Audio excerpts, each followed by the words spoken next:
Cách đây khoảng 10 năm, công ty G7 đã cho ra đời hệ thống cửa hàng tiện lợi và siêu thị mini G7 Mart. Trái với nhiều kỳ vọng, chuỗi cửa hàng này đã nhanh chóng tỏ ra không cạnh tranh nổi trong bối cảnh thị trường bán lẻ Việt Nam được xếp vào nhóm các nước phát triển nhanh nhất thế giới. Đã có nhiều nghi ngại về mô hình bán lẻ này, tuy nhiên các cửa hàng tiện lợi khác đã nhanh chóng mọc lên và trở thành nhân tố dẫn đầu tăng trưởng trong ngành bán lẻ Việt Nam.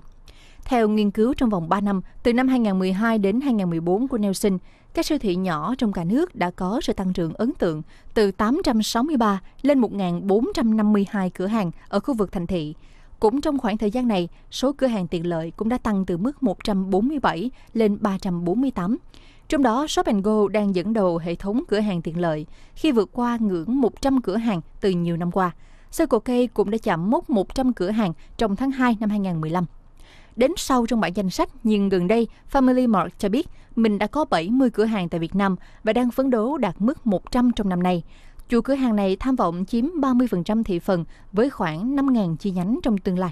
Gần đây nhất, tập đoàn Vingroup cũng muốn chia sẻ lợi nhuận từ phân khúc này bằng việc mở hơn 30 cửa hàng Vinmart Plus trên cả nước. Tập đoàn này còn có kế hoạch đẩy nhanh số cửa hàng lên mức 200 trong năm nay. Bên cạnh cuộc chạy đua nước rút của các cửa hàng bán lẻ nước ngoài, các cửa hàng tiện lợi và siêu thị mini của doanh nghiệp Việt Nam cũng tỏ ra nôn nóng. Từ năm 2011 đến năm 2015, Sài Gòn Co-op đã phát triển hệ thống 150 cửa hàng Co-op Food.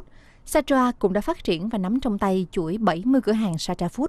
Ở khu vực phía Bắc, Tổng công ty Thương mại Hà Nội Hapro cũng đặt mục tiêu có 320 cửa hàng rau thực phẩm an toàn Hapro Food trong năm nay.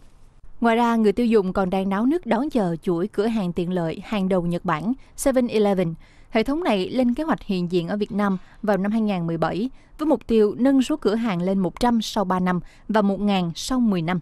Có thể nói, chưa bao giờ thị trường bán lẻ phân khúc này lại có sự phát triển nhanh đến như vậy. Tuy nhiên, theo tính toán của các chuyên gia, một thương hiệu phải có ít nhất 150 cửa hàng trong một khu vực thị trường thì mới có ý nghĩa. Nên chắc chắn cuộc đua của các chuỗi cửa hàng vẫn chưa chững lại trong thời gian ngắn sắp tới.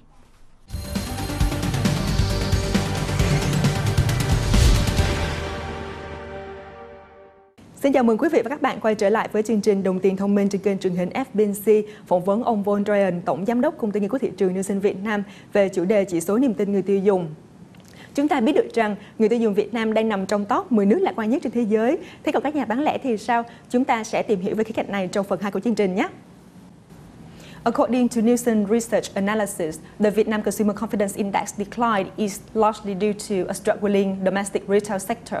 So does that mean the fast-moving consumer goods sales are lackluster at the moment? Can you please share? For sure, and the simple answer to that is yes.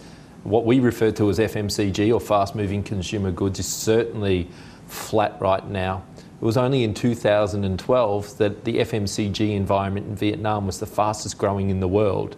And again, it comes back to that volatility that we've seen in the marketplace. And I don't think anyone predicted the steep declines that we've seen over the last 2 years. And the categories that have been affected most are categories that we would have considered staples, even to the point where tobacco declined by about 10% last year. You know, big companies throughout Vietnam have suffered as a result of this. Companies that have been here for a long time and that are big investors and employers within the marketplace.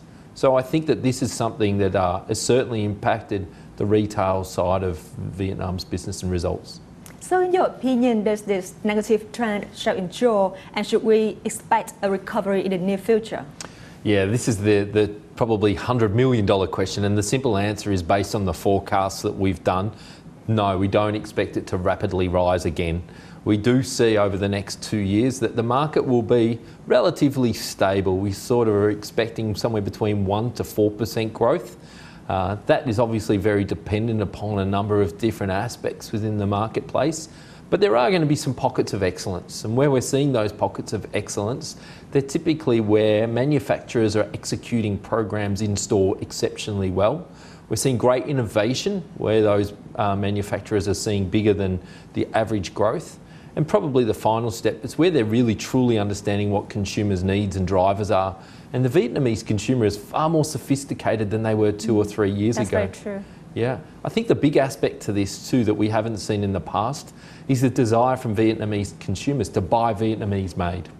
And this is really seeing this emergence of local giants. We're seeing local companies really prosper over the last 2 or 3 years.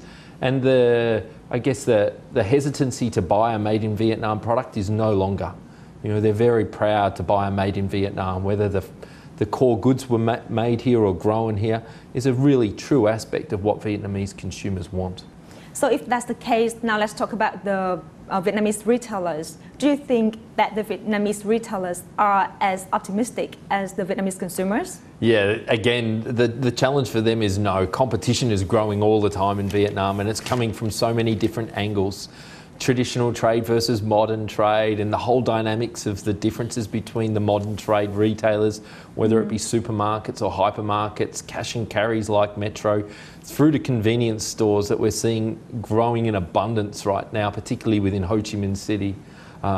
The market is quite complicated and difficult, particularly for retailers that traditionally have just had a store with products on the shelf and consumers came to them.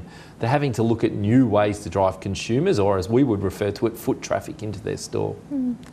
Then what are further concerns from the retailers? Can you please share? For sure, and it's really the same as what we're seeing in the manufacturers. Historically, they've seen big growth and they're not seeing it anymore. Yet they're being asked from manufacturers to buy big on stocks or deals, and they're being left with stock. You know, in some cases over the most recent TET, some of those manufacturers were left with 3 times the amount of stock versus what was sold. And you know, for the average traditional trade retailer, that's a lot of cash flow being used up in stock that's not being sold to an end consumer. Cash flow is a huge concern. You know, they need manufacturers to help them with their cash flow. They need products that are fast moving, like the acronym stands for, and they want manufacturers to be closer to them, to help them more and more every day, particularly with this growing threat from convenience stores, because that has a direct competition to them. Talking about retailers and trading channels, what can you tell us more about modern trade and traditional trade?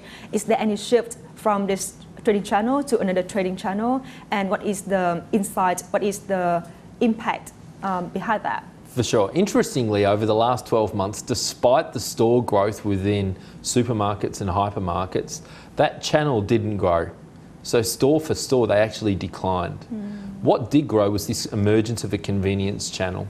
And convenience, we're talking small format stores. You can see them with the investment made from Family Marts, Circle K, BS Mart, all of these players that have really been very aggressive within the marketplace, increasing the amount of stores that they've actually had. The store growth was 62% in 2014 alone. So straight away you can see this emergence of a channel that's far more a replication of traditional trade stores. These guys are very competitive. You know, the in-store experience is significantly better than you would get at a traditional trade store. And Vietnamese consumers are demanding a better experience. They want fresher, they want safer packaging, they want someone that can offer them more than just fast-moving consumer goods. They want to pay their mobile bills. They want to be able to buy SIM cards. They want to pay their gas bills. They want something that's part of their community, somewhere where they can buy lunch, but also buy shampoo and hair care, but in a way that's fast. We're time poor but cash rich. I see. Thank you very much, Vaughan. We are going to have a short break and we'll get back to the show in a few minutes. Okay. Thưa quý vị, vừa rồi là phần 2 của chương trình Đồng tiền thông minh trên kênh truyền hình FBNC, phỏng vấn ông Vaughan Ryan, Tổng Giám đốc Công ty Nghiên cứu thị trường Nielsen Việt Nam về chủ đề chỉ số niềm tin người tiêu dùng. Chúng tôi xin phép quay trở lại trong vòng ít phút nữa.